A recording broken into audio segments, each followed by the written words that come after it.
Yo les gens, c'est Docteur Dolman. Aujourd'hui, on se retrouve pour une nouvelle vidéo en compagnie de personnes. Mais on joue à Super Hot Ninja Wheels. Je suis déjà rendu très loin. Bah, pas très loin. Mais quand même. On va jouer à Super Hot Ninja 8. Bon, où sont les petits ninjas? Ah, il y en a là-bas. Meurs. Ah, je l'ai jeté.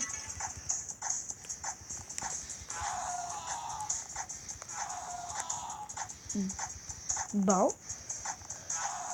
Je pense que je vais baisser le son.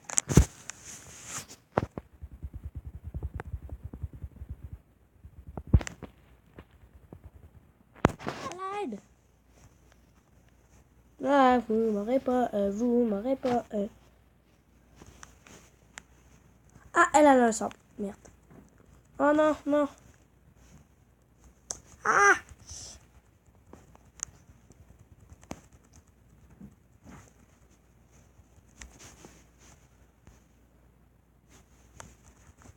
Je peux pas de toi. J'ai pas peur de toi, même si t'as une mitraillette, toi, je t'ai eu.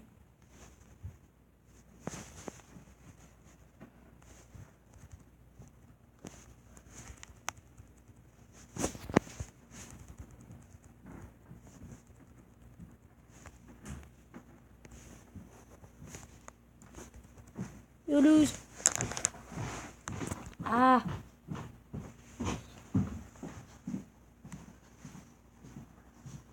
Salut, pas. Quoi ça? Ça va. Là, c'est même pas moi, papa. C'est qui? C'est Nathanaël. Ben oui, c'est toi. C'est ça. Les gens.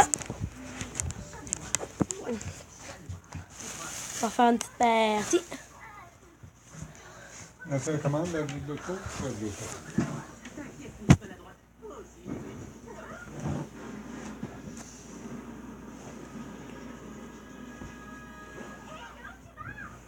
Ben, je vais te dire. Il me semble chaud un peu. Extempo. Hey! Bon.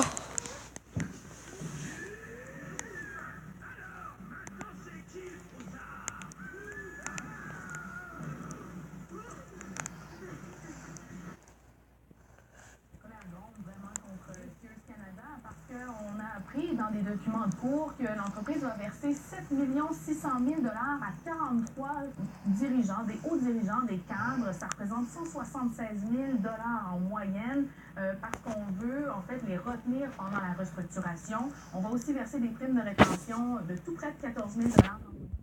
16 employés seniors qui seront chargés de surveiller tout le processus de liquidation qui va commencer la semaine prochaine. Sears Canada dit que c'est essentiel de verser ces sommes-là pour s'assurer d'avoir du personnel qualifié qui assure le bon déroulement des choses pendant la restructuration. Mais vous vous doutez bien que les employés qui viennent peut-être tout juste mis à pied, ils sont tout près de 3 000 et qui n'ont eu aucune indemnité départ. Ça ne fait pas du tout leur affaire. Et ils ont d'ailleurs dû se battre et engager des avocats, je vous le rappelle, pour empêcher l'employeur de suspendre ses cotisations au régime de retraite. Un peu deux poids, deux mesures. Merci beaucoup, Andréane. Je vous en prie. Bonne soirée. Au revoir.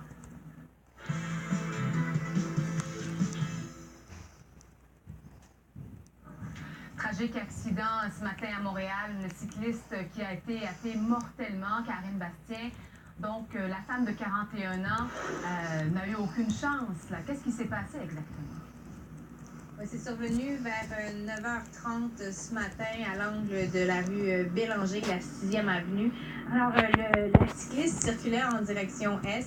Il y avait un camion qui circulait juste à côté d'elle. Et le camion a décidé d'effectuer un virage à droite. Et il n'aurait pas vu la cycliste selon les policiers. C'est l'hypothèse qui est envisagée. Donc, il est tourné et malheureusement a percuté la cycliste.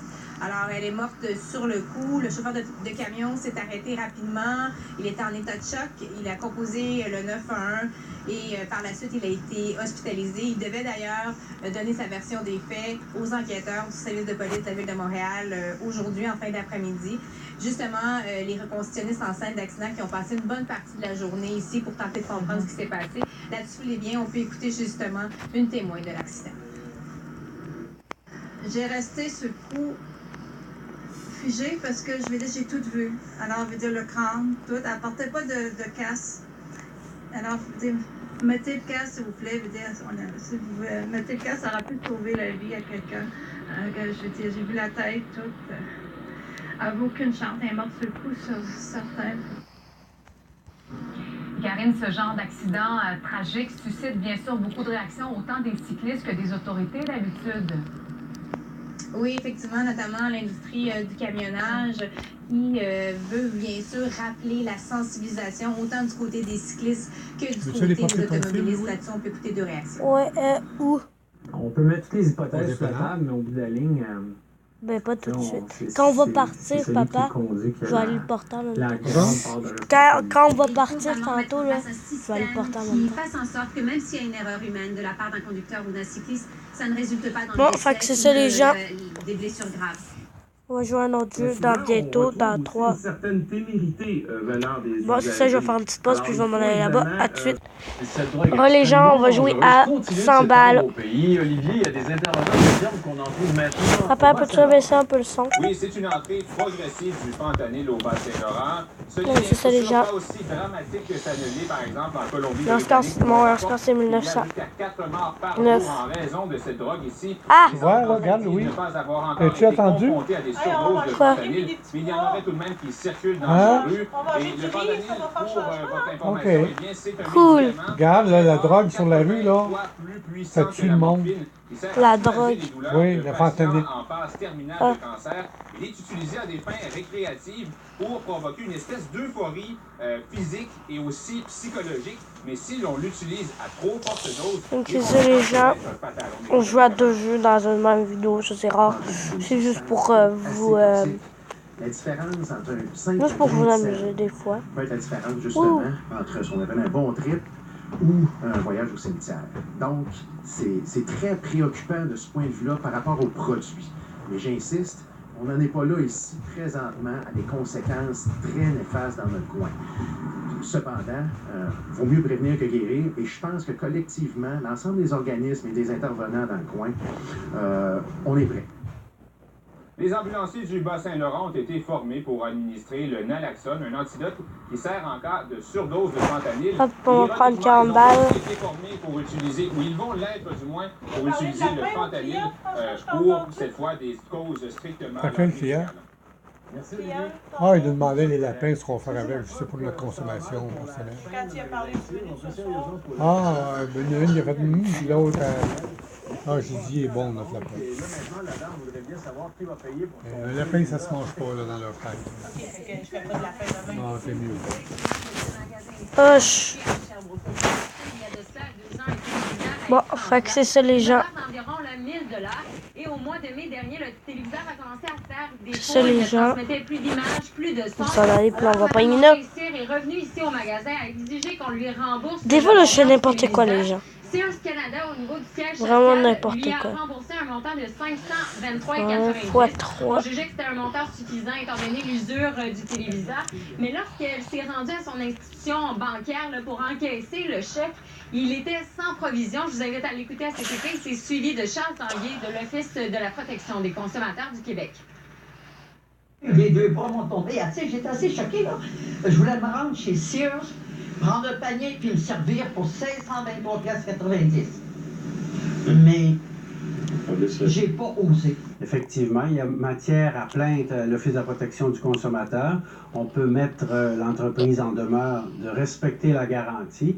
Et si ça ne fait pas, ça peut aller jusqu'au tribunal.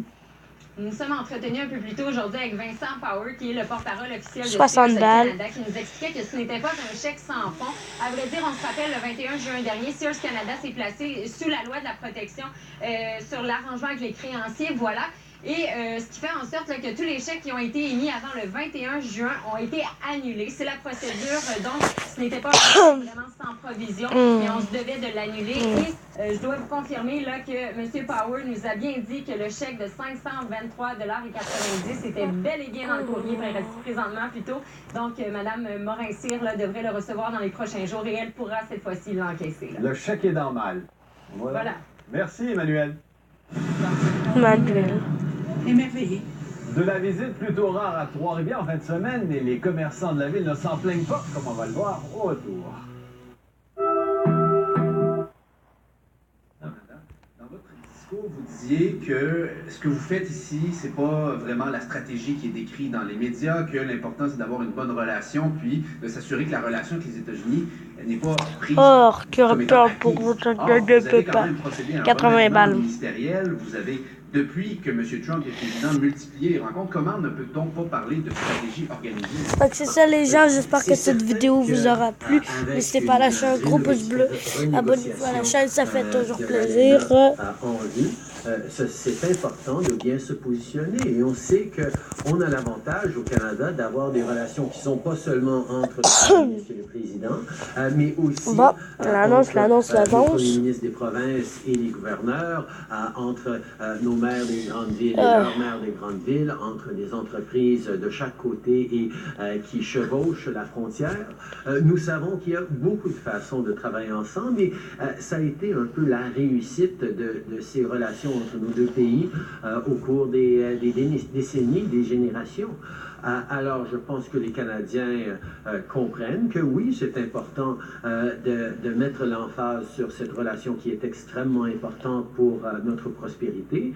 Et je pense que les gens reconnaissent qu'on a travaillé de façon extrêmement réfléchie et unis là-dessus, de voir des premiers ministres aussi variés que les nôtres en train de parler avec le même message à Washington et aux États, de voir les différents partis politiques au Parlement canadien avoir un message très semblable sur l'importance d'une renégociation positive de l'AENA. Cette fois, ça passe vraiment le message que le Canada est fort et uni. Il me reste qu'une balle seulement. Que nous allons continuer de travailler avec les différents acteurs dans le milieu américain. Fait que c'est ça les gens, j'espère que cette vidéo vous aura plu. N'hésitez pas à lâcher un gros pouce bleu sur cette vidéo.